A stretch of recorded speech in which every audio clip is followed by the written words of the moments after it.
We have reached the part of the podcast where we're going to be talking some UFC, and who better to come on than Wade from Wade's Bets. Wade, how are you doing today, my man?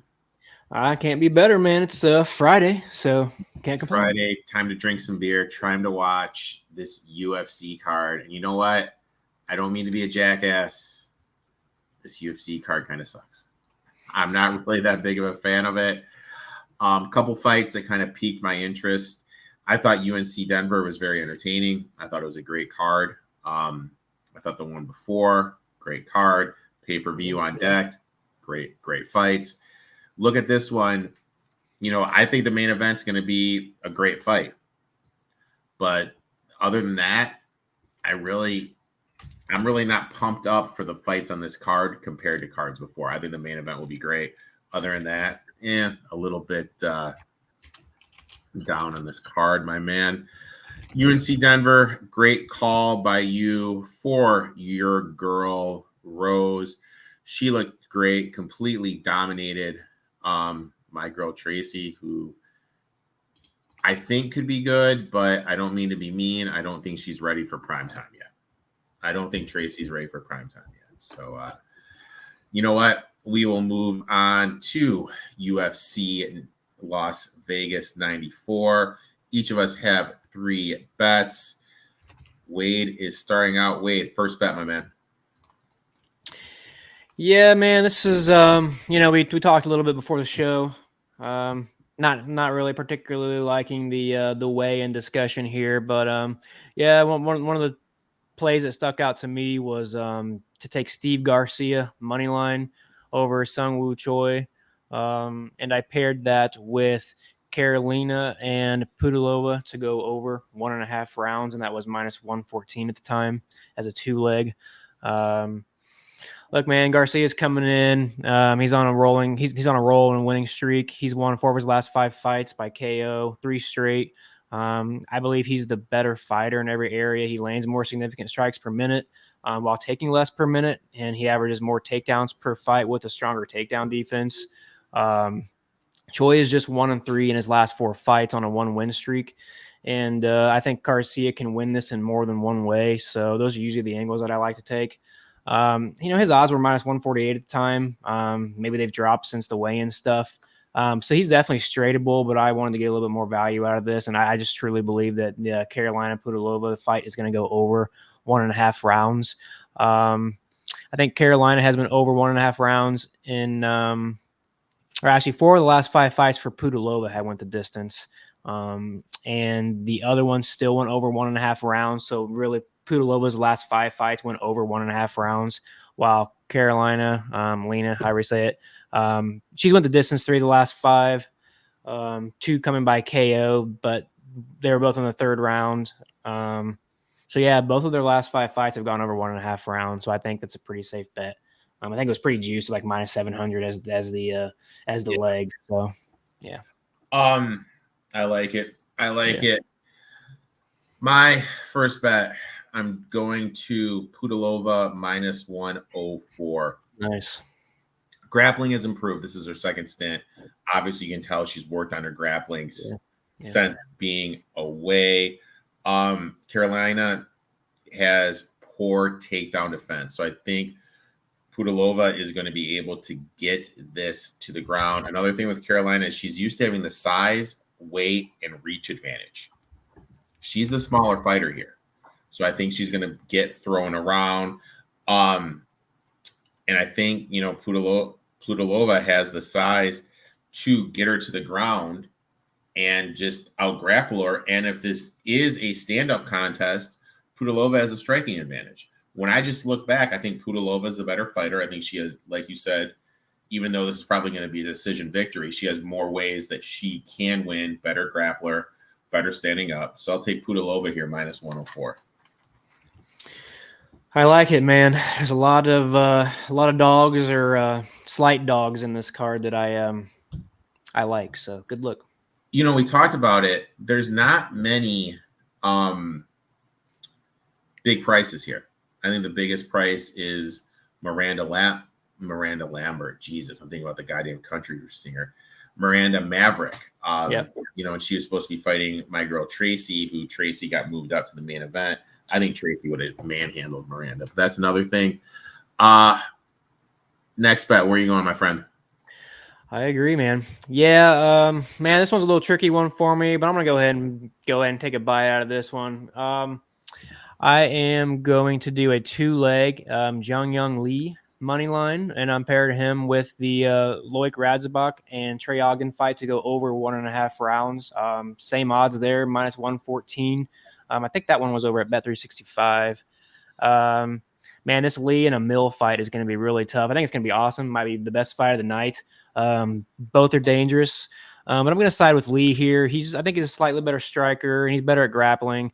Both have similar takedown defense, but Lee has a takedown accuracy and average per fight. I think Lee wins this by standing on the feet, maybe by decision. I don't really think he's going to knock out a Mill. He's got Drew Dober type DNA, I think, with this bone structure in his face. I think he's never been knocked out. He's 10-0.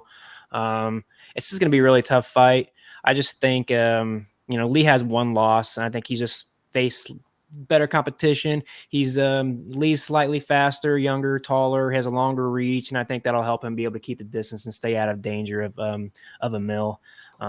Lee's very calculated. He doesn't throw as many significant strikes, but I think when he throws them, he hits because he's more accurate. So I just think Lee is a little bit more technical, which if you're going to be fighting a young fighter, I'd rather take the more technical, more explosive fighter. So yeah, take Lee there. And then I'm pairing him with Loic and Ogden to go over 1.5 rounds, mainly because of just Ogden. He's gone the distance in all 5 of his last UFC fights. And Loic has been passed over 1.5 in his last 3 UFC fights and 4 of his last 5 in his career. So I think they'll strike, but I do expect some grappling and wrestling exchanges, which always helps us get into the middle rounds, as you want to say. So yeah, man, give me those 2. I like it. And you mentioned grappling. Something to remember here is we're at the apex. Smaller cage tends to be a little bit more of a grappling type match. My next bet. And I'm going to do it. Give me Barbosa, +185. Look, I'm not a big Miranda Maverick fan. I had this circled. I was going to be heavy on Tracy if they fought here. I also feel this is a tough matchup for her. I think Barbosa is better at striking than Maverick.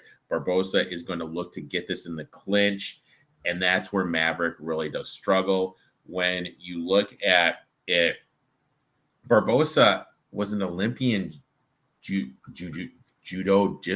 Is that how you say it? She was on the judo team for the Olympics. How about that? Is that bad? She was. Yep. So she's going to be able to use her judo, get it on the ground, and then she's just going to have ground control. And when you look at it, everyone hypes up Miranda's wrestling ability. And this is a stat that really took me off. She's allowed 25 minutes of control time. That's a lot of effing time, dude. You know what I mean? Yep. She's allowed over 25 minutes of control time, and she's supposed to be this wrestler. And I think Barbosa is better on the mat. And I don't think Maverick's takedown defense is that good. When you look at her numbers, she hasn't been stuffing many takedowns. So I think Barbosa is going to be able to get this in the mat. I think she's going to be able to use her judo. Give me Barbosa at a juicy +185. Yeah, that's a tough one for me, man. I'm on the other side, so we'll have to see. We'll have to be texting each other during that fight and see who comes out on top. I don't like taking the biggest favorite on the card, obviously, but I don't know. She's just more experienced. She's fought more gals. I think it's going to go pretty deep anyway. So you being on the plus side of that is not wrong at all, because Miranda can definitely be a little bit overrated here. So now you mentioned texting back and forth, and I apologize. I meant to shoot you some text messages during the Rose and Tracy fight. I fell asleep. I didn't even make it to that fight. And it just seemed like that fight card took forever. It did. Didn't it seem that card took forever? Yep. Yeah, that was a tough one to get through, man. Next one. I kind of like this prop here, my man.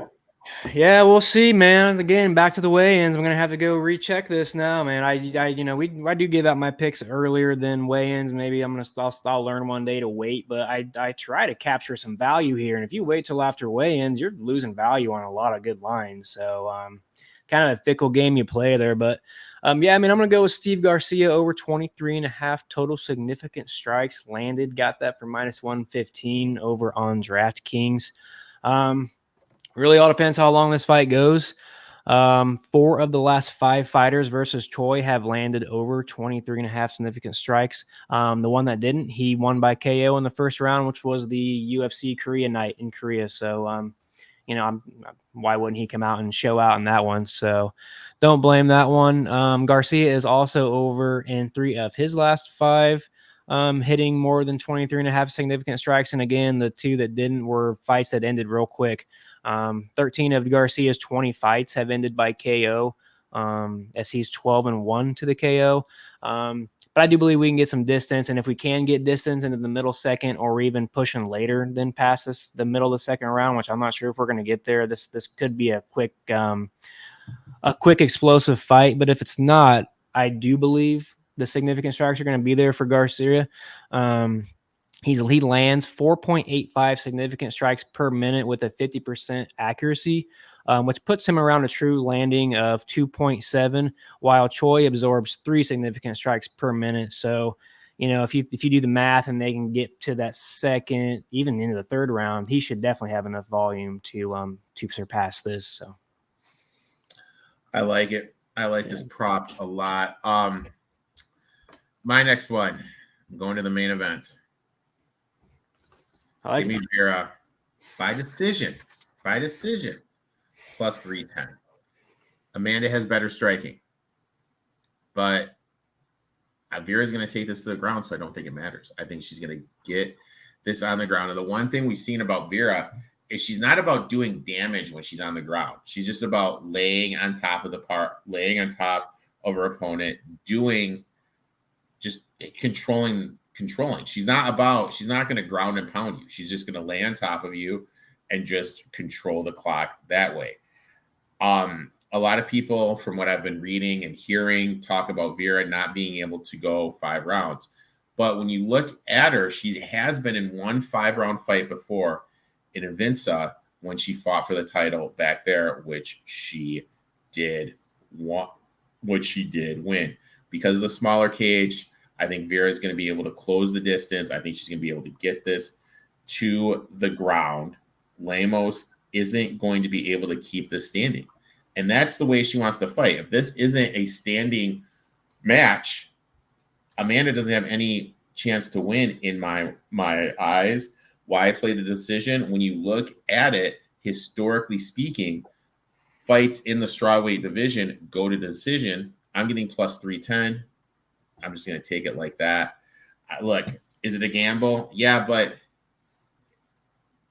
a women's fight to go to decision at this weight class at plus 310 for the favorite, I just can't do it. This is way too good of an odds. Way too good of an odds not to play. So I'll take Vera by decision plus 310. No, I think it's a real good angle to attack, man. I don't really have much to disagree with that. I like it. Obviously, Lemos is probably going to light her up on the feet. So the question is, can she get it? Can she get it to the ground, or can she at least get it against the cage where she does really good work pressing up against the cage? We'll see, man. Lemos is a dog. They really both are. So this is a tough fight for me to kind of predict and figure out. So how many girl fights do go to the distance anyways, so it depends on if you're going to be on the right side of that decision or not, I think maybe. So, and look, they're going to look to get this to the ground. You know what I mean? That's what she does. She doesn't do ground control. You know what? I think she just got to pick her spots to get in there, because she might get clipped on the way in. But I think Verna's last 4 or 5 fights have all gone the distance. And look, if you worry about it, so the thing with this, I feel the way to play this is, if you don't want to do the decision, you take whatever fighter you like and then parlay it with the over 2.5 Yeah. over 1.5 rounds. I think that's I am on the my team is in on my premium group. I gave out the over 2.5 rounds, so I definitely believe it's going to at least the third. So if you want like that, and then you like Vera, like Amanda, but you don't want to play the decision, parlay that the over 2.5 with one of those, you'll get plus odds. So yeah, man, a plus 310, man. You really can't. You got the right angle here. So Wade, I'd like to thank you for coming on, talking some UFC. We got UFC. What is it next? 303 next in London. Yeah, I haven't looked ahead. Usually I do, but I haven't. So I believe that is the. I was so looking forward to taking Bobby Green, but unfortunately, he is the favorite. Oh yeah, you wanted to. I know you like taking dogs a lot. Yeah, I'm not even sure how I feel on the on that fight right now. I definitely like Green going into it. Yep, that is the next one. UFC 304, Edwards and Muhammad. So make sure you give my boy Wade a follow. We'll be back next week talking some UFC 303. Best of luck, man. We'll talk soon. appreciate you, man.